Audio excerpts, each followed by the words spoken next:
Now you're looking for trouble condition. What is up, everybody, and welcome to a brand new episode of American Werewolves. My name is Jerry. I am Brandon. And today we are going to be talking about The Strangers, Chapter 1. Chapter 1. Not this one, the one behind him. Or is it? Mine is not the movie that we're talking about. But I did not feel like doing anything for this movie we're about to talk about. Spoiler alert, I guess. That's Pray at Night, right? Yeah, it's Pray at Night. Okay. Yeah, even then, I don't even know how, because I'm not going to lie, just off topic, talking about Pray at Night, there's costumes just look a little off in this one. At least maybe this photo. Maybe it's just pinup doll for me. Like, I like doll faces, and the Man in the Mask is pretty cool too. But something about her. She looks like Ronald McDonald a little bit. Like Ronald McDonald, the Hamburglar, had a kid. But yeah, we're talking about Chapter 1 today. Back in our Strangers 08 and Pray at Night review. At the end, we kind of talked about our expectations for this new one, theories, hopes. And let me tell you, this was everything we hoped it would not be. Yeah. Complete opposite of what we wanted it to be. Yeah. Was hoping for a prequel. I was just hoping for a good movie. Yeah, that above everything else, but if you've seen Pray at Night, obviously we weren't getting a sequel. So it made sense to do a prequel.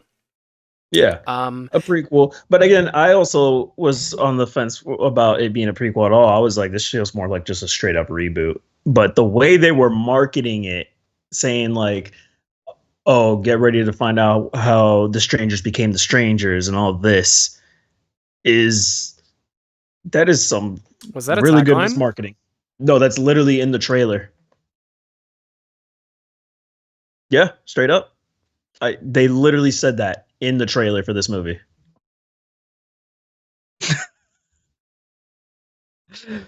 It's one of the many issues I have. I have more issues with how they're pushing this movie rather than the movie itself. We don't care who the strangers are. They're called strangers for a reason. Yeah.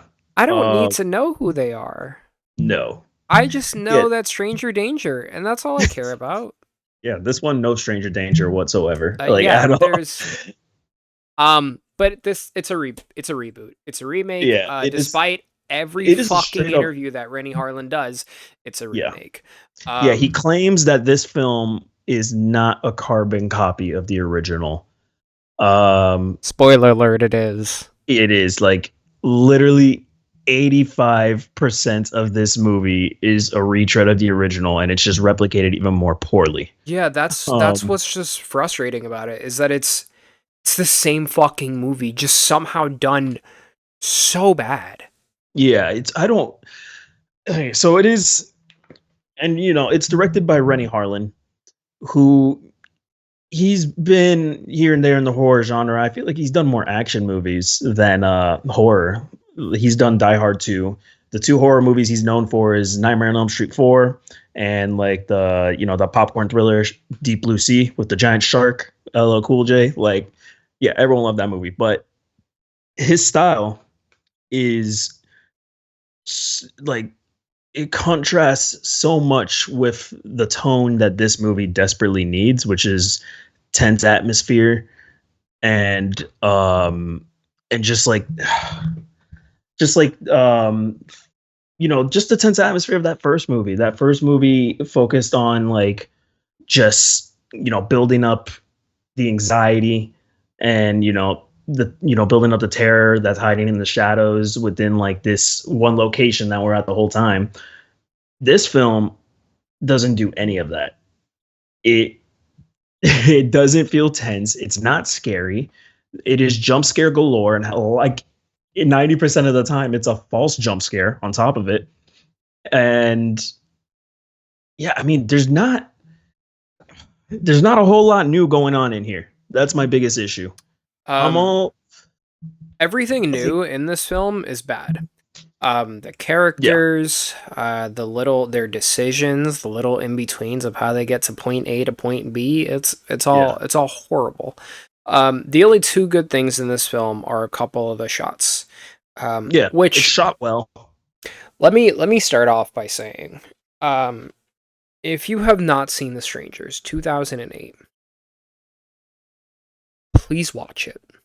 If you've never seen it and you are adamant about going to see this one, which you shouldn't, but if you are, please watch the original first, because the original is such a fucking masterpiece. It is so good that if you watch that first, you're gonna be like, holy shit, that was such a good fucking movie. And then you go into this one, you're gonna be angry and you're gonna say, I can't believe they shit on this movie. But if you watch this one first, you're gonna be like, wow, that was a really dumb movie. And then you go see the original, you're gonna be like, damn, that's what that movie could have been. It was good. But you're not going to get the same effect as if you watch it first. Because like Emma and I sat down, she had never seen the original. She saw this one, then she went and she saw the original, and she was like, I'm mad that I didn't see the original first. Because like I feel like I didn't get the full experience of it. Yeah, she would have gotten it, but also it's kind of like, would it have just upset her more if she had also watched the original before this one? That is one thing that she said. Yes, if you watch the original first, it is going to upset you more of how much this film bastardizes it. But I think that's okay, because if you're so mad that this film ruined it, that means you really enjoyed that fucking film, rather than going into this one and then seeing the original and being like, damn, that was a good movie. Kind of wish I saw that first. Like you're gonna go. And there's people I know that don't even like the original, and they thought this was worse. They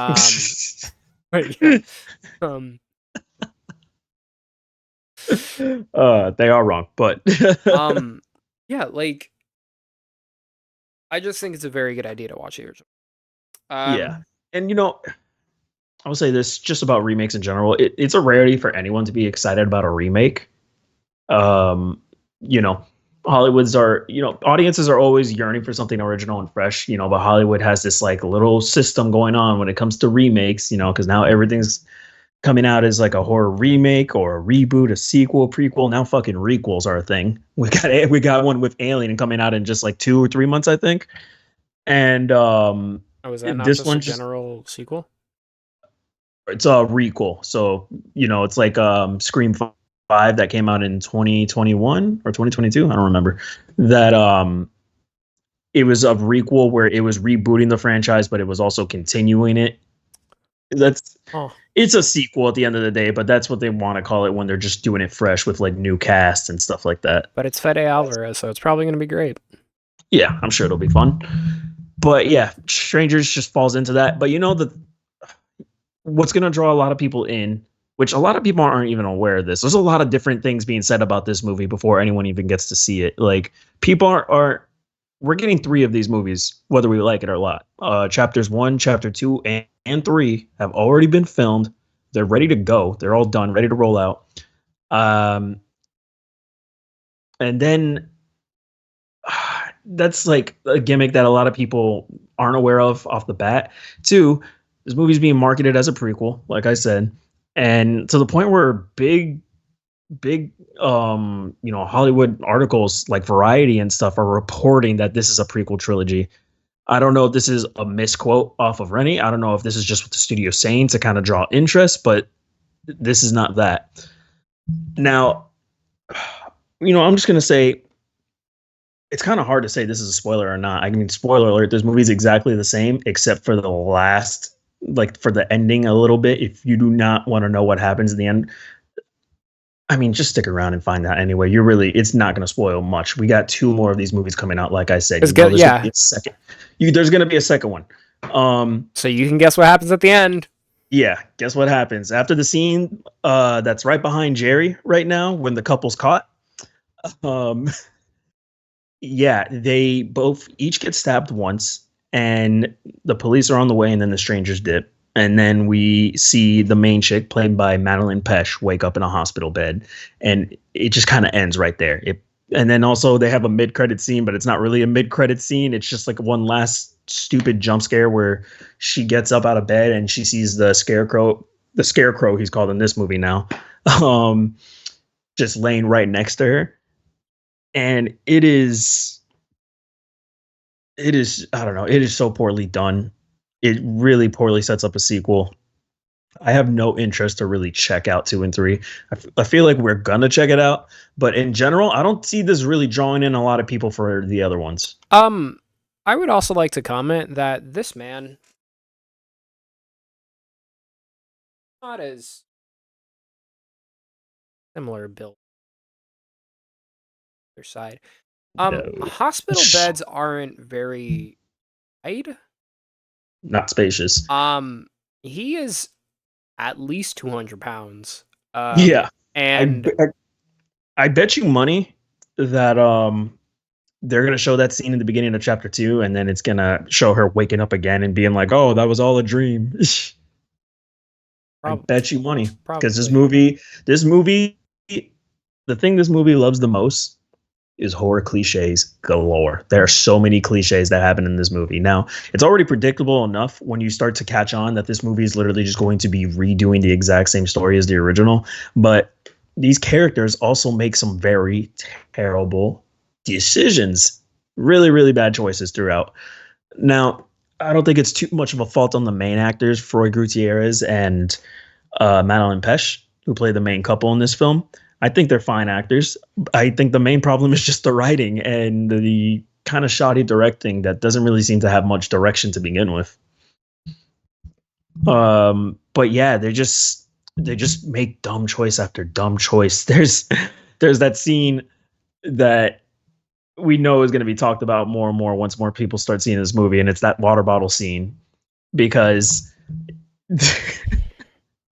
the guy Ryan, played by Froy Gutierrez, he uses an inhaler. He gets shortness of breath, and he ends up losing it at one point while getting chased. And he decides to make a really, really smart decision when it is pitch dark outside and all quiet. Grabs a water bottle. Can't see it. There we go. What up? He grabs a water bottle. He twists it the top so he can build up air, and then he pops it open so he can inhale it. That is not how inhalers work. Yeah, that's not a replacement for a fucking inhaler. No. Because inhalers are expensive, and the medical fucking chokehold that they have on inhalers would not exist if you could just fucking, after you finish your Aquafina, just twist that shit up and breathe it in like you're huffing paint or some shit. He takes like the bottle.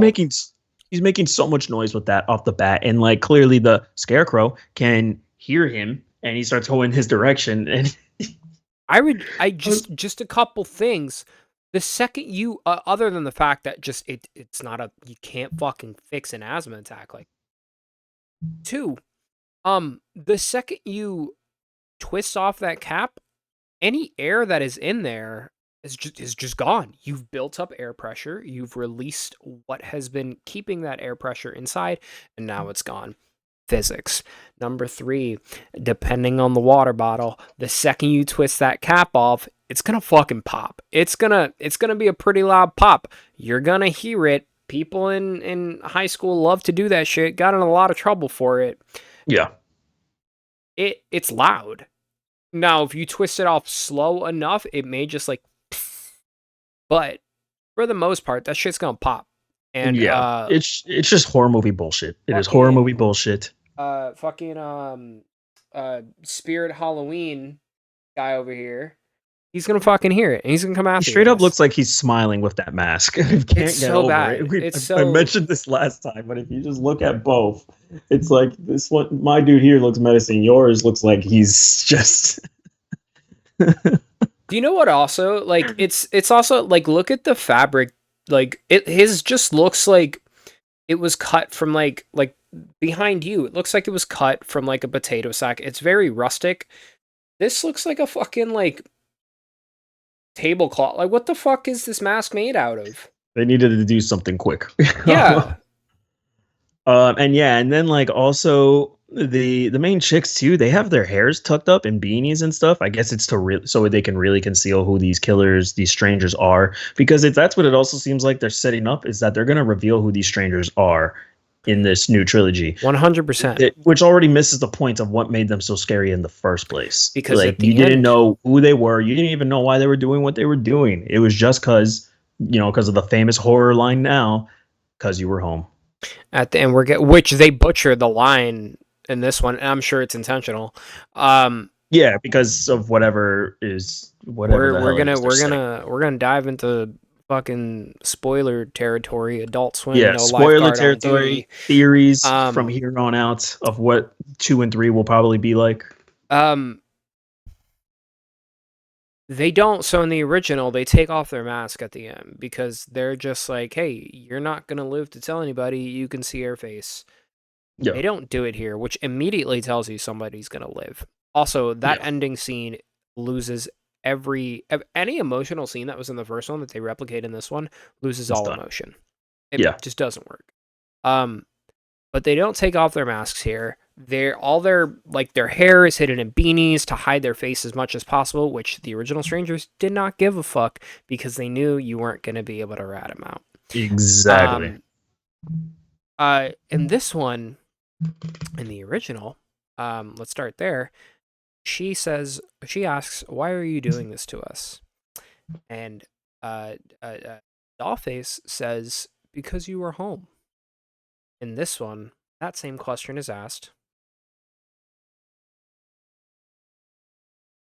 Yes. And it's responded with, because you were here.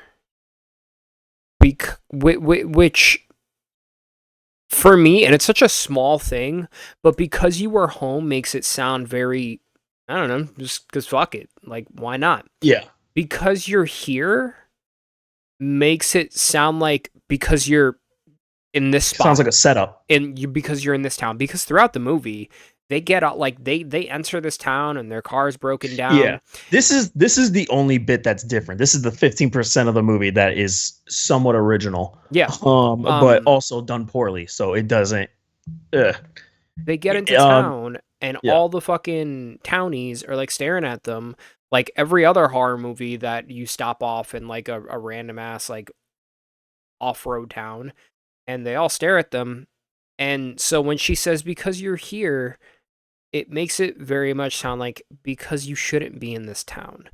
That's just me. That's just how I took it. It didn't have the same effect. Another thing is in the original where the little Christian, Jehovah's Witness, Mormon boy, whatever they were, where they in the beginning where they find the crime scene and at the end, those boys are in this film,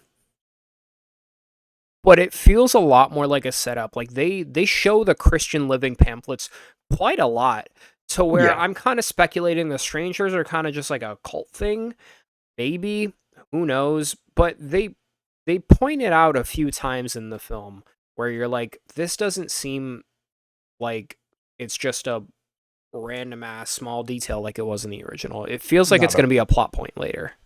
Yeah, and here's the thing. It's only I don't know if this was their plan to have us just speculate as like the hardcore fans as we are of these like first two movies.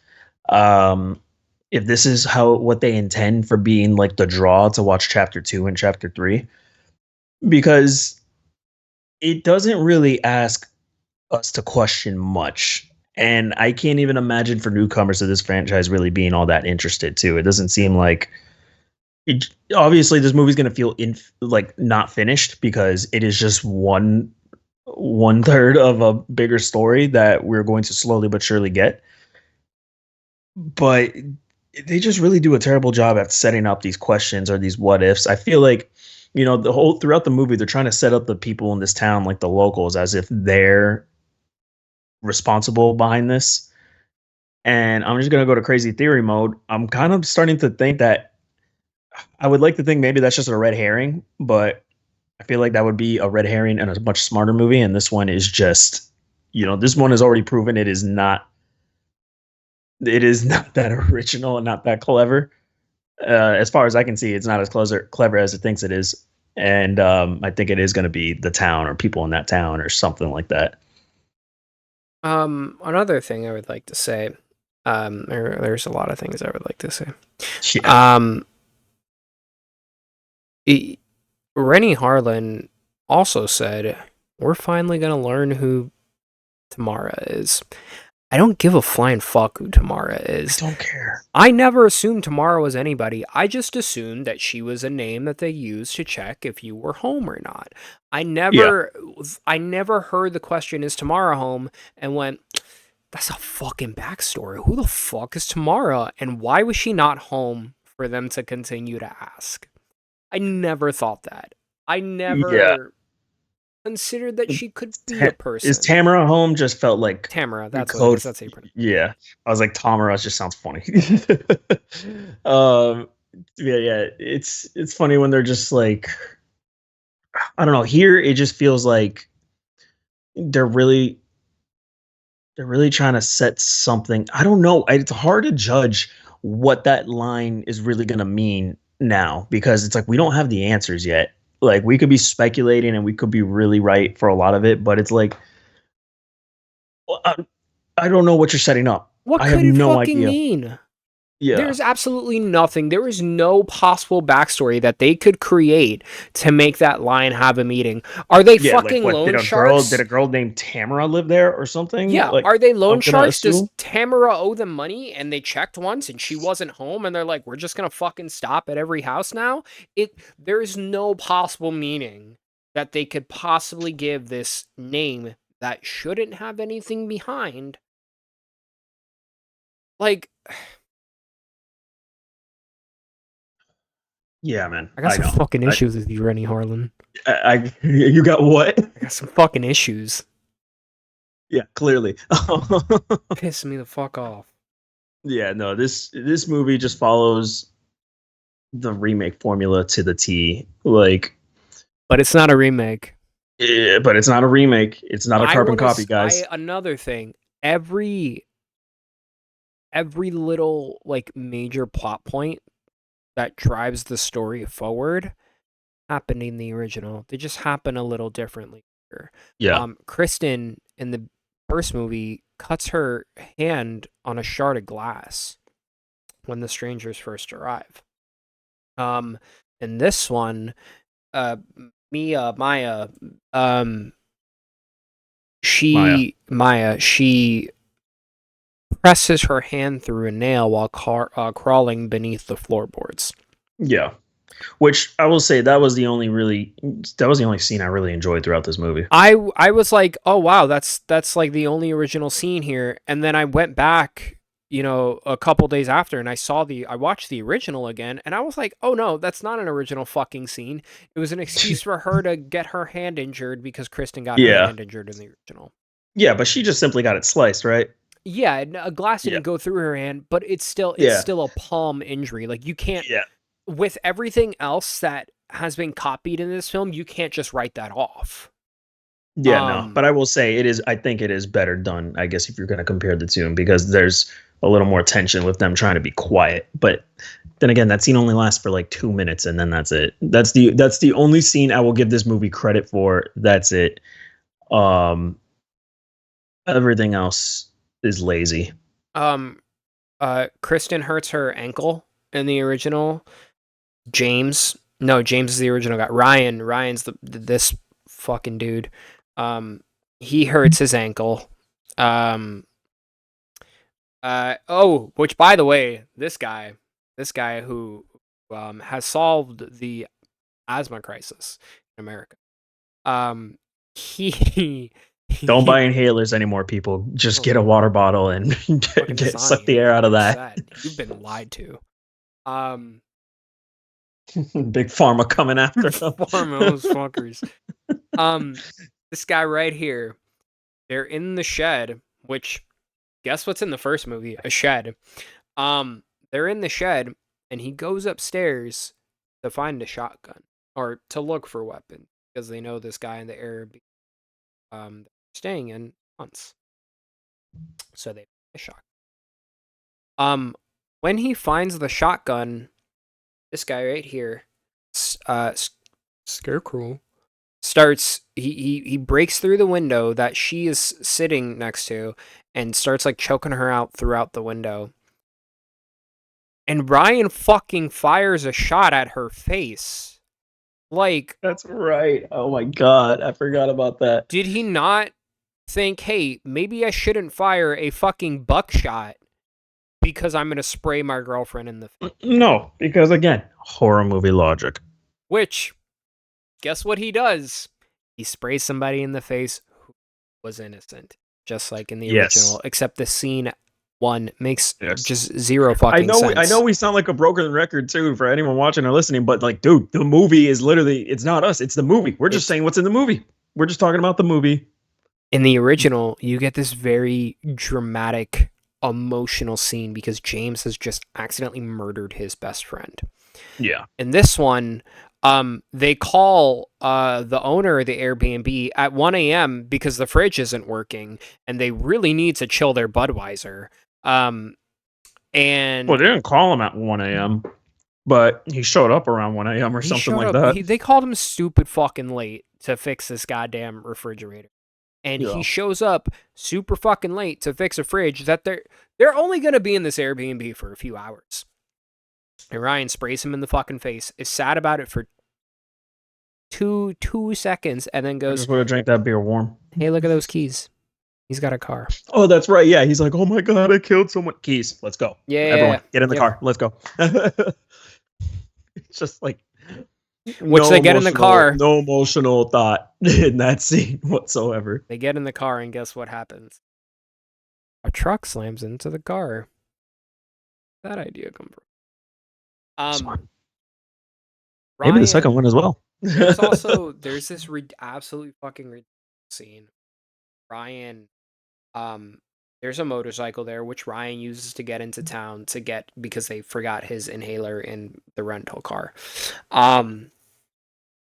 which is one of the most horribly acted scenes I've seen. But he gets in the rental car. Or he gets his inhaler, he comes back, shit happens, and then they go, hey, there's a motorcycle, we can go escape. And they run out to get to the motorcycle, and it just fucking explodes. And you just see Scarecrow in the back with a fucking gas tank, and he's like that fucking explains anything. Like, he fucking set the flame to time perfectly to when they were just feet away from the motorcycle. Like, you don't see a flame leading up to the motorcycle at all. It just explodes. It's just fucking. It literally just explodes. Transformers. I remember I was laughing pretty hard. A few people in my theater were laughing pretty hard, so I did not feel bad about laughing at this movie too. Funny too. Yeah, it was pretty funny. It just horror movie logic. That's gonna be the name of this episode. Horror movie logic. Yeah, no, this movie is really dumb. It is dumb, and it this movie. If you're watching this review or listening to this review, I think it's safe to assume that you've seen everyone else's thoughts on this film. I think I think it's worth noting that this movie is facing a lot of criticisms from fans, from audiences all around, all who just recognize that this is all just one giant lazy cash grab from the studio. And even those who are holding hope for chapter 2 and chapter 3 to be better movies, and thinking that it could probably change the current response this one is receiving, but I honestly doubt that. I'm gonna remain skeptical. I don't think 2 and 3 are gonna be good. However, I will say this: I think, in a strange way, I think it's a good thing this movie exists, because, for better or for worse, it proves that with the critical response, it proves that audiences are just getting kind of tired of the remake formula already. I mean, the film, sure, it made its production budget back already. It only cost 8 million to make, and it made 12 so far. But I doubt with like the negative that still hasn't stopped the negative word of mouth response. So I doubt this movie's going to really be cashing in too much. But it's just a formula that unfortunately it proves that like making cheap horror movies can still make you a decent profit. But I also think the response and backlash has been so strong and so loud that I think studios are going to start listening to what they should do and not do with remakes. What on earth are you fucking doing?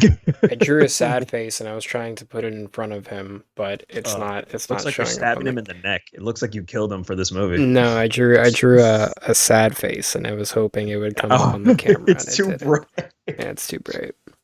No, he's happy. He's happy. He's made his money this weekend. That's why. Yeah. There's another thing that I would like to say. I fucking hate Ryan so much. Such a bad character. He goes. Every character in this movie is bad. Every single character. Right. I don't care. Even Madeline Pesh. I'm like they're acting. They're great. They're fine actors, I'm sure, but like they're both terrible characters. They're both terrible. Ryan's real bad. He goes to get them food because she's hungry. And he goes up and he says, "Can I have 2 cheeseburgers? One without the burger." That's a grilled cheese, motherfucker. Yeah, I was just thinking of that. I'm like, who wrote this movie? Even the waitress or the cashier was like, "What did you say to me?" And then he goes back and eats the burger so aggressively, so disgusting. I've never in my life seen somebody eat a burger like that. The scene of him eating the burger should be featured on sites that you have to be 18 years old because he is using so much mouth to eat this burger and it is food porn, not coming up for air. It's food porn is a term. Yeah, by the way, fucking Brian Bertino's now getting story credit on IMDb. He's been getting story credit.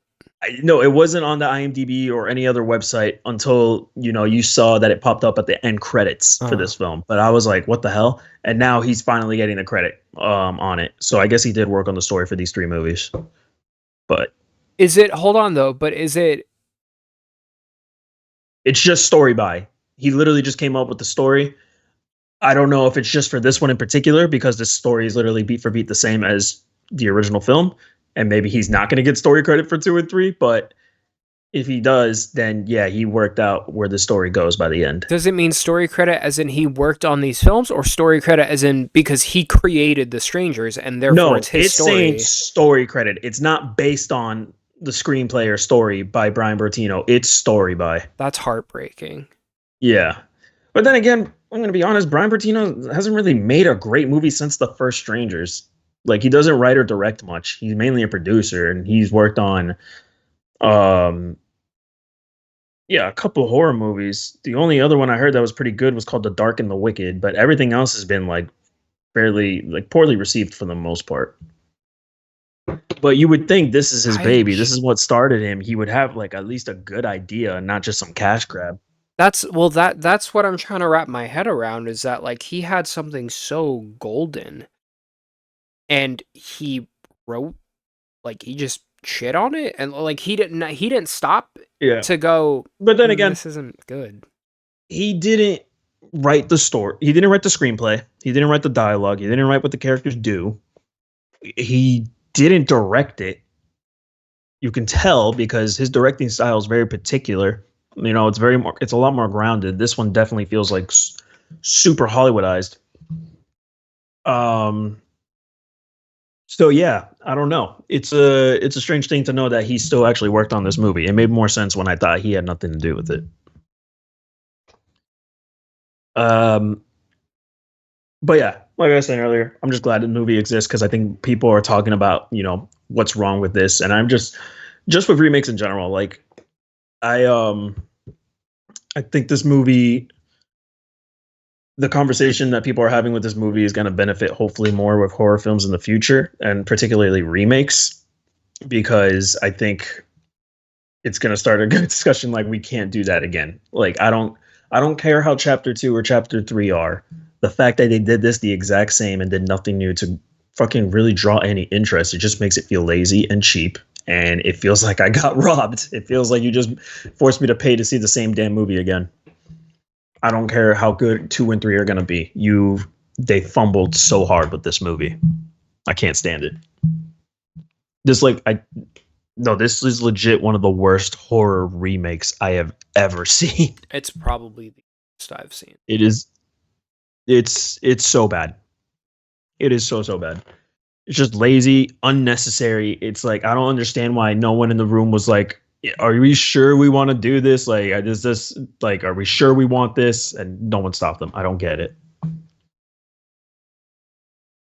But yeah, what would you score this film, Jerry? 4 out of 10. Oh, that's very nice of you, actually. Because I'm giving it a 2 out of 10. Fuck this movie. You know, the people that worked on it, you know, it's hard to say fuck this movie for me, because it's like a lot of people worked really hard on this, working like 10 to 12 hour shifts to get this together. It was a 52-day shoot for all 3 movies back to back. So that's already grueling on its own. That's a lot of time to put into that. It's a lot. That's damn near 2 months right there. So, you know, props to the people that worked really hard on this. You know, Madame Pesh, she produced it. You know, it seems like it was something she really wanted to work on. She wanted to work on something cool and fun. I don't know how much input she had on it. Probably not much, but I feel bad for her, because like, with her being executive producer, she is clearly going to be the lead in all 3 of these movies. So, you know, hopefully 2 and 3 fare her better, but I don't think this movie really did her any favors. No, along with Troy Gutierrez, I guess, but like, his character's so annoying that I feel like I need to see him in something else to really like see what he's got. And I do feel, like, I feel bad for her, because like, imagine how exciting it is to like know that you're gonna be in this franchise. It's such like a loved franchise, and like, I would be fucking ecstatic to be like, oh man, I'm gonna be in a new Strangers film. And I'm sure she knows it's not good. There's no way she doesn't.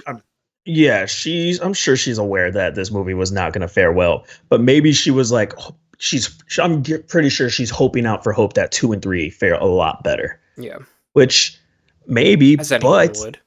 Yeah, maybe. But, you know, with what Rennie seems to be doing with the atmosphere, which is nothing, what it seems to be doing with you know, the writing and the kills, which are so boring. There's barely any kills. You know, it's granted, it's hard. It's only like, you're only with these 2 characters throughout. Only, you know, only supposedly 2 people die. Which, dude, I still bet you money that this movie's so cheap and lazy that I'm pretty sure, like, what if like Ryan ends up living in chapter 2? Because horror movies love to do that fake out where they're like, oh, someone's straight up dead, but they only stabbed both of them once at the end of the film. I'm not saying he is. I'm just saying I would not be surprised if they brought him back to do a little more. And I don't know. He looked kind of dead to me. Yeah. But we'll see. You know, but yeah, feel bad for her. She seemed like she was excited for this. And this is being reviewed as one of the worst horror movies to come out this year. Like, some people are saying Tarot was even better, or Imaginary was even better. I haven't even seen both of those movies yet, but I can't imagine it was as lazy as this film. But yeah, that's gonna do it on my thoughts for The Strangers Chapter 1. I can't recommend you see it. If you have any interest in seeing this movie, just watch the first one. But for real, if you want to see chapter 1, regardless, I would really advise that you just wait for chapter 2 and 3 and then binge them all when you can. I wouldn't say waste your money to see it in the theaters unless they're like screening all back to back. But you know, we'll see. We'll see if these other two movies even make it in theaters. You know, for all I know, they could be picked up by Peacock or Netflix and they'll be streaming on there. Yeah. But you know, this movie made its production budget back, so we'll see if the studio is going to be satisfied with, or if they think it'll be a good idea to like let them come out in theaters. If you're gonna watch this one again, watch the first one first. The original first. If you want to have a good time, watch the original and don't watch this one. Yeah. Hell, watch Pray at Night. I know a lot of people give Pray at Night shit. I have fun with Pray at Night though, honestly. Pray at Night's good. Yeah, I don't think it's definitely not as good as the first movie. Like hell no. Like it's rare that a horror sequel is for one. But you know, They're two very different movies though. Yeah, but the second one, like for the slasher fan in me, it's a really fun time. Yeah.